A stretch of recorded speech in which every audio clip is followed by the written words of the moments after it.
Hi, everybody. This is Adam Elenbaas from Nightlight Astrology, and these are your horoscopes for the month of June 2019.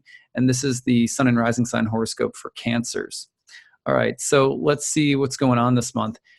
This is going to be under 5 minutes because I'm coming in under the wire this month after a big professional astrology conference I spoke at last month.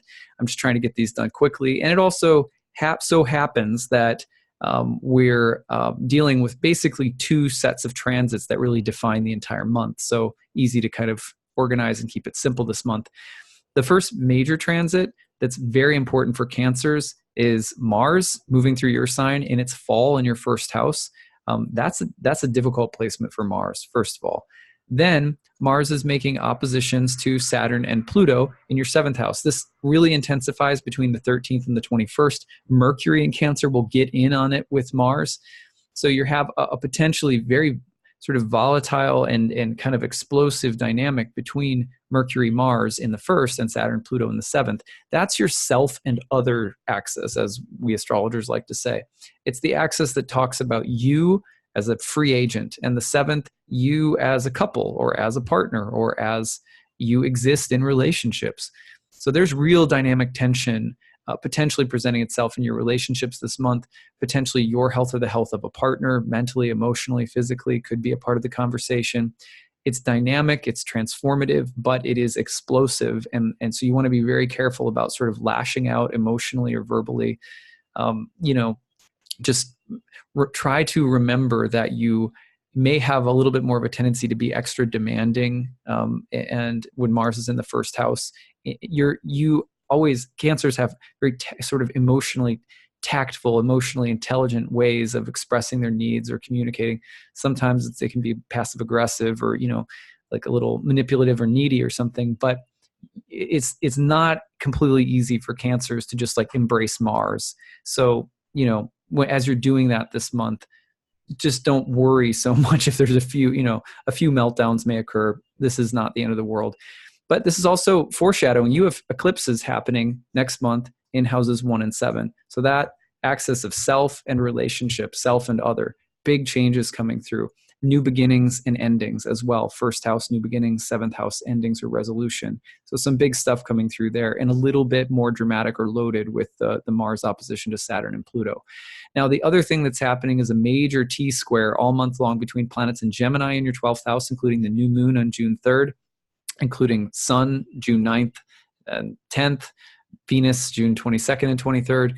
All of those planetary aspects are going to be moving into a T-square with, all those planetary movements will be creating a T-square with Jupiter and Neptune in the 6th and the 9th. Now, the 12th and the 6th were traditionally very difficult houses. They were called the house of evil spirit and bad fortune, respectively. And they generally pertain to sort of difficult interludes in our life.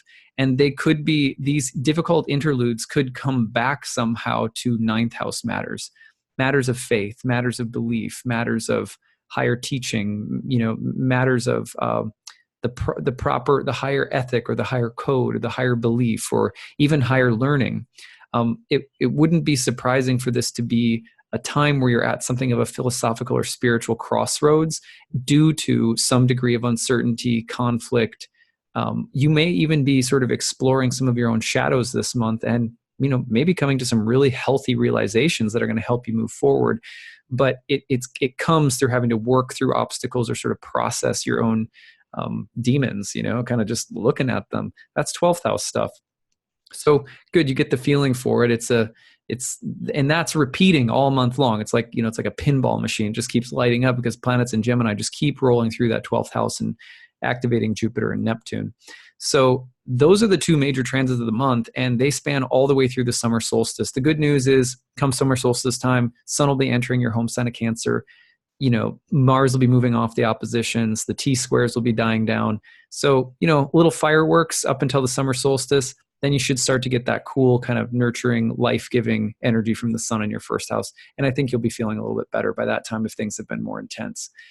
So I think it's a productive month, a month of changing mind and changing heart, working through some obstacles maybe, learning a lot as you go, and possibly some deeper confrontations in relationships or some deeper, heavier transformational moments. But then, like I said, after the summer solstice, I think it starts to clear up a bit.